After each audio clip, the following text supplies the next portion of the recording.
Uthman from Pakistan. Assalamu alaikum, Sheikh. Wa alaykum assalam wa rahmatullahi wa barakatuh.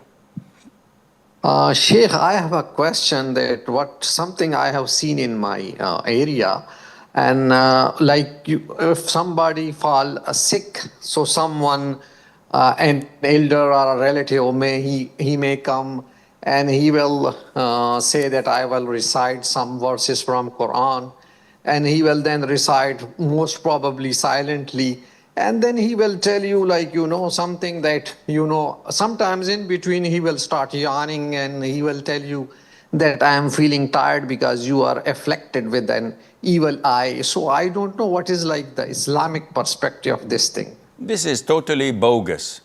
If he's the one doing the ruqyah and he gets yawning while doing the ruqyah, he is the one afflicted by evil eye, or he has jinn possession.